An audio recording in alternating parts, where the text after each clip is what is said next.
listening to LOA Recon with the Good Vibe coach Jeanette Ma, where we dissect the ins and outs and the art and science of conscious creation, all intended to amp up your manifesting game.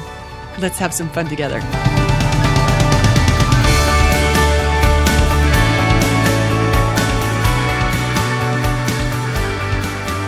Gina Gabellini was the first Law of Attraction coach I ever hired. She wasn't the first coach that I worked with. I'd hired a couple of other coaches, but none of them were LOA savvy.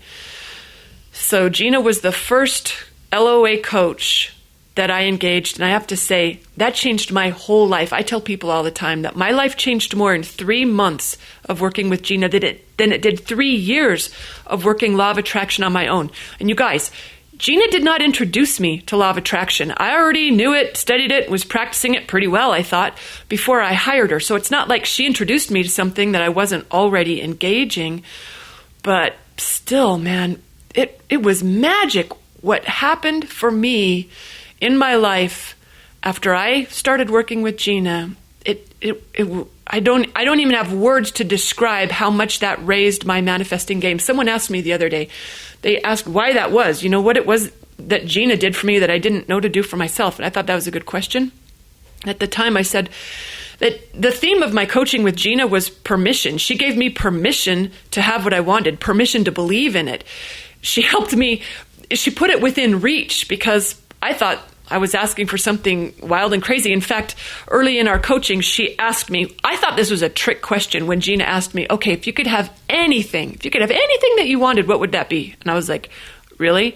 I'm going to teach her not to ask this question to clients anymore because I'm going to ask for the impossible. And then what is she going to do? Because obviously I can't have whatever I want. I mean, it's got to be within reason, right?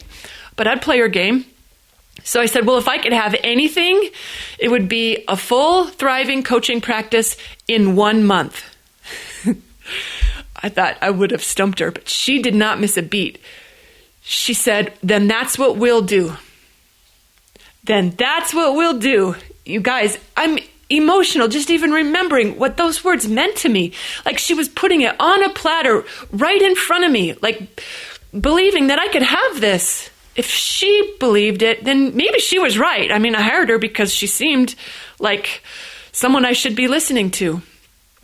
And her willingness to just say that, to believe in it for me when I didn't believe in it myself, it made such a difference for me. So after that, every week I'd show up for the coaching and I'd be like, Gina, nothing's happening. There are no clients in sight. What am I doing wrong? And she'd ask me the same question every time. Tell me again what it is you want. I got a little frustrated with her because I was like, don't you take notes? This seems like something we've covered in the first session. Why am I still repeating it? But I'd entertain her and I'd say it again. How many clients I wanted, the kind of work that we did, how much I was making and how much I was enjoying it.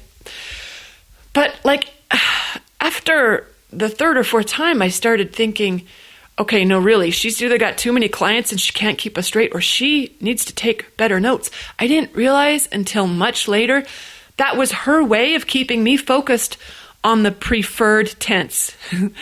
Not the past tense, not the present tense, but the preferred tense, right? How to be dialed in on what I wanted rather than what wasn't happening or what I was worried about. Tony Robbins would put this a little differently, that's how Gina kept turning my attention off of the wall and onto the track. Remember Tony Robbins, race car driving instructor, the guy who was teaching them how to control a skid in a race car? He said, whatever you do, you got to make sure that you're looking at the track, not the wall, because the car will go wherever you were looking. And Tony laughed him off and said, dude, I teach that to people for a living. I got it. And then out on the track, the instructor initiates the skid, and Tony is like a deer in the headlights staring straight at the wall. He could not take his attention off of it. He said, it's like I needed to see the death happen. And his instructor had to reach over and physically turn his head off of the wall and onto the track. That's what Gina was doing for me, turning my attention off of, oh my gosh, I'm not getting any clients, what am I doing wrong? And on to, tell me again what it is that you want. By answering that question, it was redirecting my focus. And that's what makes all the difference. Paying attention about how we're paying attention, right? Are we focused on what we want, or are we seeing what is? Are we focused on what we want, or are we worried about what's not working or afraid that we're going to repeat past failures? Focusing on what we want and then doing what feels best, that's the heart of conscious creation. And it is such a simple formula. Practicing it can sometimes be easier said than done. But when we make sure that we're pointed where we want to go and then do what we enjoy most, we're home free, guys. It's that easy. So it wasn't that Gina had a bad memory or too many clients or didn't care enough about me to remember what it is that I wanted. She knew what I wanted, but she also knew how to get me dialed in there. She was just training my attention into a direction that actually allowed me to manifest it. And I will say, I didn't fill my coaching practice in 1 month. It took 3 months. I am not complaining about that. And I have had plenty of clients ever since. You know what? Not just plenty of clients, plenty of perfect clients ever since. I'm telling you, the girl was crazy cool magic for me. In fact, if you'd like some of Gina's magic in getting your business to stellar heights, you're going to want to check out her new program. In fact, you can start getting the goods right now.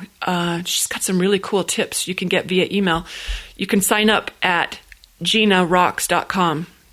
I am an affiliate of hers. I can count on one finger how many people I recommend like this. That's why I'm mentioning her here. GinaRocks.com. It's JEANNA. GinaRocks.com. And if you're hearing this episode after her program has already come and gone, then I've got a product you might like. It's Perfect Client Creator at that URL, perfectclientcreator.com. In the meantime, what I really wanted to do here was invite you to notice when it might be worth switching out of a focus on in the past tense or even the present tense and switching into the preferred tense to allow your favorite dreams come true. I mean, it works for us if we're recalling the past, a past success, right? Or past enjoyment or appreciation. That serves us. Or if we're looking at what is, like looking at the present tense, and we're seeing something that we really love and want more of, that serves us. But if we're looking to create something different than that, either something that's come before or something different than we're looking at right now, the preferred tense, boy, that'll serve well, whether you do it by imagining taking your attention off of the wall and onto the track, or just asking yourself again and again what it is that I want and repeating that answer to yourself. It's not hard for us to switch our attention, but doing that and then listening for inspiration, taking inspired action, that's all it takes to do some serious magic in 3 months, even if you've been working on it by yourself for 3 years. All right, hope you guys enjoyed this episode. Thanks for listening and happy manifesting. Bye, everyone.